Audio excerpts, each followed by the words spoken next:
महाराज जनक जी के निमंत्रण पर महर्षि विश्वामित्र श्री राम जी और लक्ष्मण जी को साथ लेकर मिथिला नगरी पहुंचते हैं। वहां राजकुमारी सीता जी के भव्य स्वयंवर की तैयारी चल रही होती है। तब लक्ष्मण जी की इच्छा पर भगवान श्री राम गुरु विश्वामित्र की आज्ञा लेकर नगर भ्रमण को निकलते हैं। नगर को बहुत सुंदर तरीके से सजाया गया था। चारों तरफ केवल खुशियां और आनंद ही आनंद था।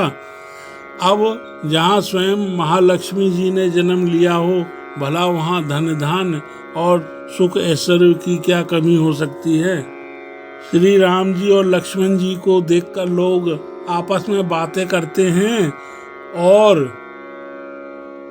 कहते हैं कि श्री राम जी कितने सुंदर हैं, उतने ही वीर। उन्होंने सभी भयानक राक्षसों से महर्षि विश्वामित्र के आश्रम की रक्षा की है।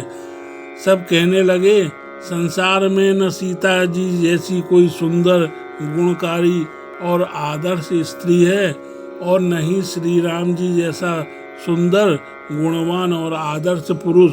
कितना अच्छा हो अगर इन दोनों का विवाह हो जाए, फिर तो श्री राम जी मिथिला के जमाई राजा बन जाएंगे और इस बहाने बार बार यहाँ आते रहेंगे।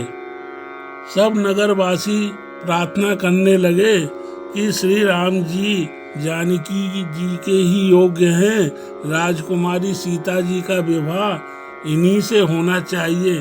फिर सब लोग संशय से डरकर भयभीत हो गए कि इतने सुंदर और कोमल श्री राम जी भगवान शिव का पहाड़ जैसा भारी धनुष उठा भी पाएंगे कि नहीं।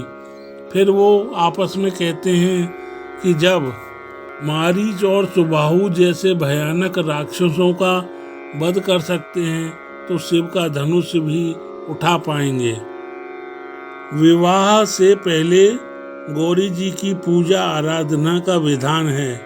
माँ गौरी जी की सच्चे मन से उपासना करने से विवाह में आने वाली सभी समस्याएं और बाधाएं दूर होती है और मन वांछित वर का वरदान प्राप्त होता है।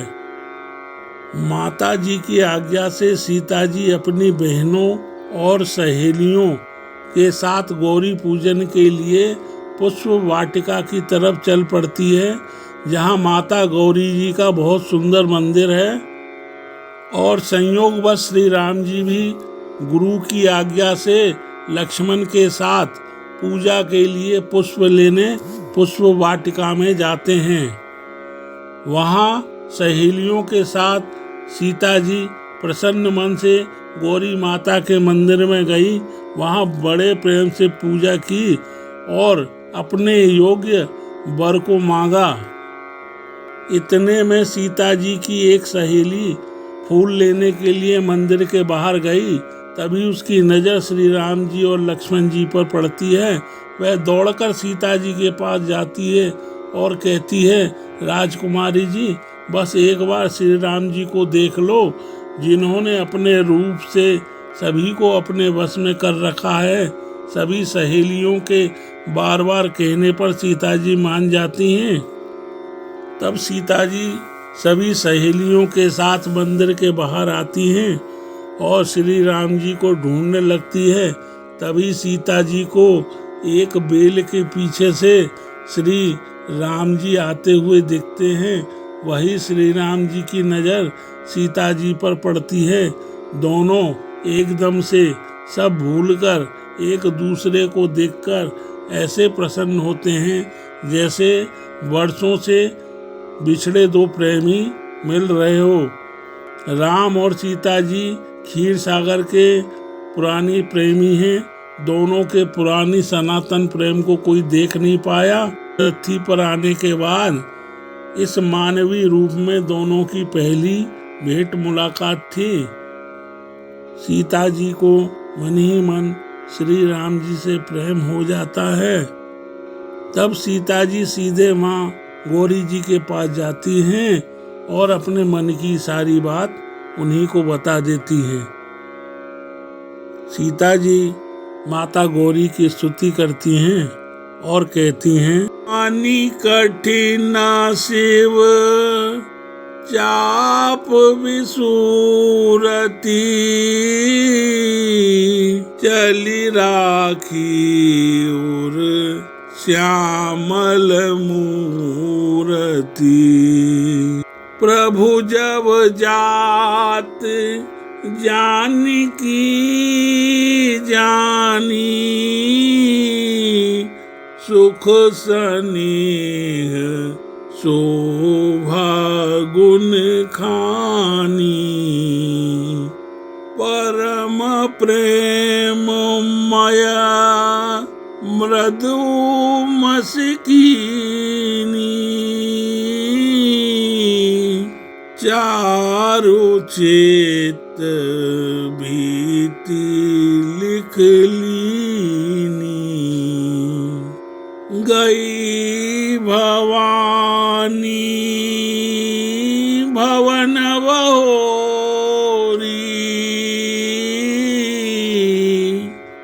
बंदी चरण बोली कर जोरी।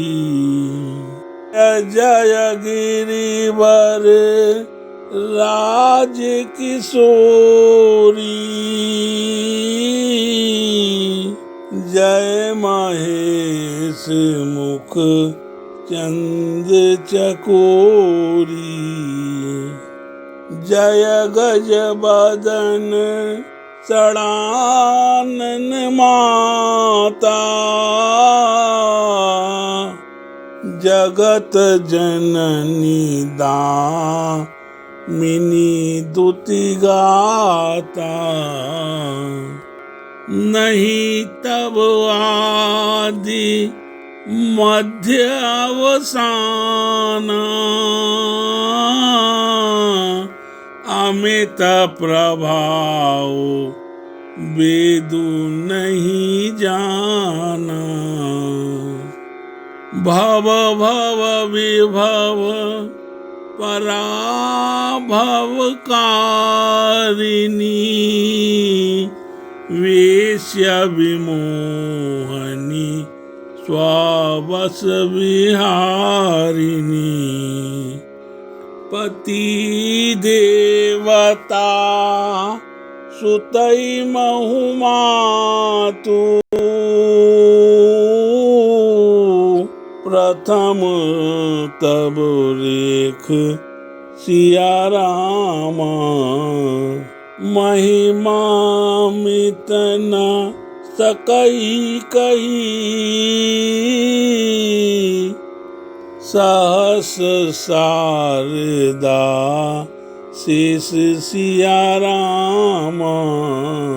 एवत तो ही सुलभ फलचारी,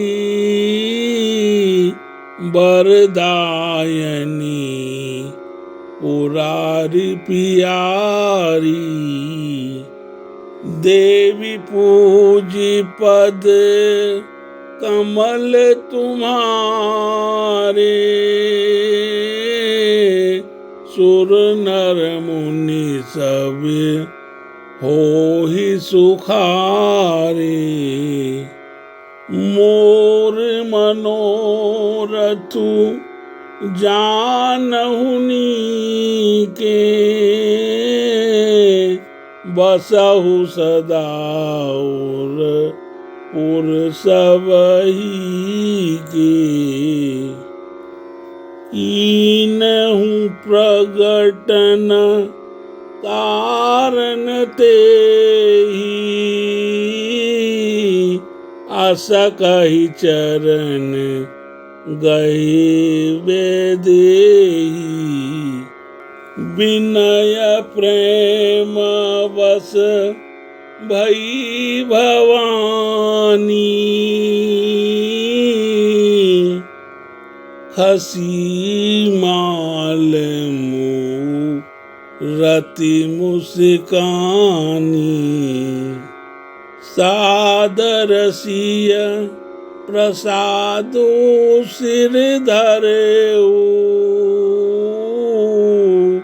बोली गौरी बरसु हिय भरेऊ।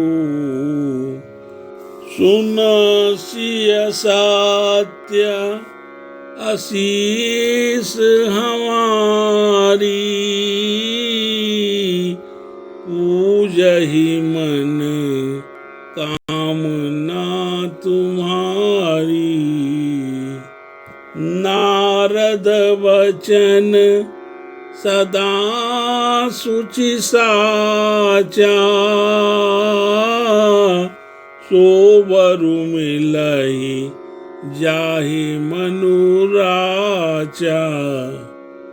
मनु जाहि राचेउ मिलहि, सोबरु सहज सुंदर सांवरो। करुणा निधान सुजान शीलु, स्नेहु जानत रावरो। एहि भांति गौरी असीस सुनसिय, सहित हिय हरषियली। तुलसी भवानी पूजी पुनि पुनि, मुदित मन मंदिर चली। जानी गौरी अनुकूल, सियहि हर्ष न जाय कही।